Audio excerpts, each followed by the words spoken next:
नमस्कार। एक बार धर्मराज युधिष्ठिर ने ज्ञान के विस्तार के लिए श्री कृष्ण से कहा, हे भगवन, भाद्रपद शुक्ल एकादशी का क्या नाम है?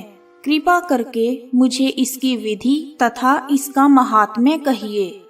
युधिष्ठिर के सवाल का जवाब देते हुए भगवान श्री कृष्ण कहने लगे कि भाद्र शुक्ल पक्ष की एकादशी अति पावन, पुण्यदायिनी, स्वर्ग और मोक्ष को देने वाली एकादशी है, जो समस्त पापों का नाश करती है। इस अति उत्तम वामन एकादशी का महात्म्य मैं तुमसे कहता हूँ, तुम ध्यान पूर्वक सुनो। इसे पद्मा एकादशी, परिवर्तनी एकादशी, जयंती एकादशी, जलझूलनी एकादशी अथवा डोल ग्यारस भी कहा जाता है।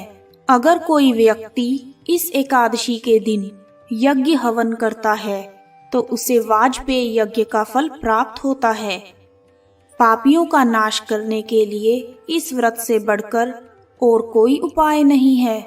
जो मनुष्य इस दिन मेरे वामन रूप की पूजा करता है उसे तीनों लोक पूज्य होते हैं। इस व्रत को करने से मोक्ष की प्राप्ति होती है।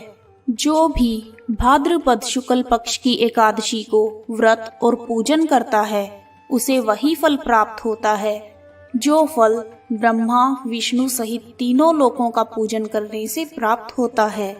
अतः हरिवासर अर्थात एकादशी का व्रत मनुष्य को अवश्य करना चाहिए। इसे परिवर्तनी एकादशी इसलिए कहते हैं क्योंकि इस दिन भगवान श्री हरि विष्णु करवट लेते हैं। श्री कृष्ण के वचन सुनकर युधिष्ठिर ने कहा, हे भगवान, मुझे अति संदेह हो रहा है। आप किस तरह करवट लेते हैं और किस तरह सोते हैं? आपने किस तरह राजा बलि को बांधा और कैसे वामन रूप धारण किया? जब आप सो रहे होते हैं तब मनुष्य का क्या कर्तव्य है? कृपा करके मुझे विस्तार से बताएं। श्री कृष्ण ने कहा, हे राजन, वामन एकादशी की व्रत कथा को ध्यान पूर्वक सुने। त्रेता युग में राजा बलि नाम का एक दैत्य था। वह मेरा परम भक्त था। उसने मुझे प्रसन्न करने के लिए कई तरह के वेद सूक्तों के द्वारा मेरा पूजन किया था। साथ ही वह लगातार ब्राह्मणों का पूजन करता था तथा यज्ञ के आयोजन करता था, लेकिन वह इंद्रदेव को अपना शत्रु मानता था। यही कारण था कि उसने इंद्रलोक तथा सभी देवताओं पर आक्रमण कर अपना आधिपत्य हासिल कर लिया था। बलि से सभी देवतागण बेहद दुखी थे। ऐसे में वह सभी एकत्रित होकर भगवान श्री हरि के पास गए। बृहस्पति देव सहित इंद्रदेव प्रभु के निकट आ गए और नतमस्तक हो गए। वह वेद मंत्रों से भगवान श्री हरि का पूजन करने लगे। उनकी पूजा अर्चना से प्रसन्न होकर उनकी सहायता हेतु मैंने वामन रूप को धारण किया। यह मेरा 5वां अवतार था। वामन रूप में मैंने अत्यंत तेजस्वी स्वरूप से राजा बलि को परास्त किया।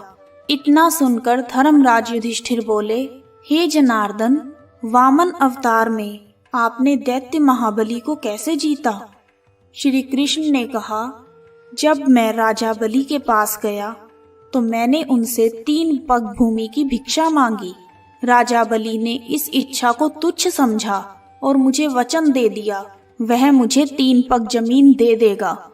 मैंने अपने त्रिविक्रम रूप को बढ़ाकर भूलोक में पद, भुवरलोक में जंघा, स्वर्गलोक में कमर, महलोक में पेट, जनलोक में हृदय, यमलोक में कंठ की स्थापना कर सत्यलोक में मुख और उसके ऊपर मस्तक स्थापित किया। सूर्य, चंद्रमा आदि सब ग्रह और देवता गणों ने अलग अलग तरह से वेद सूक्तों से प्रार्थना की। तब मैंने राजा बलि का हाथ पकड़ा और कहा, हे राजन, एक पग से पृथ्वी, दूसरे पग से स्वर्गलोक पूर्ण हो गए। अब तीसरा पग मैं कहाँ रखूं? इतने में ही राजा बलि ने अपना मस्तक मेरे सामने झुका दिया। ऐसे में मैंने अपना तीसरा पग उनके मस्तक पर स्थापित कर दिया और उन्हें पाताल लोक भेज दिया। राजा बलि की विनम्रता देखकर मैंने उनसे कहा, मैं हमेशा तुम्हारे पास ही रहूंगा। फिर भाद्रपद शुक्ल एकादशी के दिन बलि के आश्रम में मेरी मूर्ति की स्थापना की गई। ठीक इसी तरह दूसरी मूर्ति क्षीर सागर में शेषनाग के पृष्ठ पर स्थापित की गई। इसके पश्चात श्री कृष्ण ने कहा, हे धर्मराज, इस एकादशी के दिन भगवान श्री हरि विष्णु सोते हुए करवट लेते हैं। ऐसे में इस दिन भगवान विष्णु का पूजन करना चाहिए। वह तीनों लोकों के स्वामी हैं। रात्रि में जागरण करके सुबह ब्राह्मणों को तांबा, चांदी और चावल तथा दही का दान करना भी उचित माना गया है।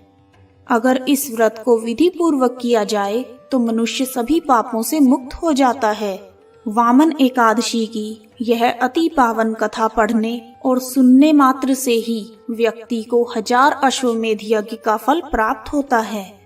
इसी अति पावन पुण्य एकादशी के दिन श्री कृष्ण भगवान माता यशोदा के साथ पहली बार भ्रमण के लिए निकले थे।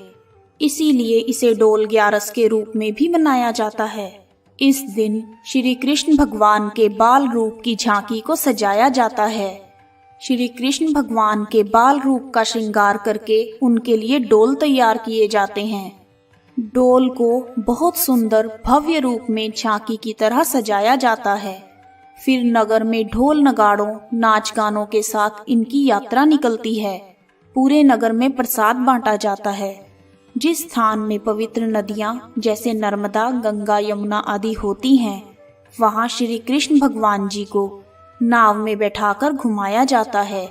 नाव को एक झांकी के रूप में सजाते हैं और फिर यह झांकी उस स्थान के हर घाट में जा जाकर श्री कृष्ण भगवान के रूप में दर्शन देती है और प्रसाद बांटती है।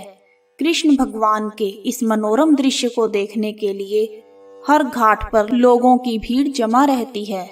झांकी के बाद श्री कृष्ण के बाल रूप की मूर्ति को वापिस मंदिर में लाकर स्थापित कर दिया जाता है। इस एकादशी के व्रत के प्रभाव से मोक्ष की प्राप्ति होती है और समस्त पापों से मुक्ति मिल जाती है। इस व्रत को करने में स्वच्छता का विशेष रूप से ध्यान रखा जाता है। एकादशी का दिन भगवान श्री हरि विष्णु को अत्यंत प्रिय होता है। जो भी भक्तजन एकादशी के दिन भगवान श्री हरि विष्णु का ध्यान कर उनकी पूजा अर्चना करते हैं, उन्हें 100 अश्वमेध यज्ञों का फल प्राप्त होता है और समस्त पापों से छुटकारा मिलता है और अंत में मोक्ष की प्राप्ति होती है।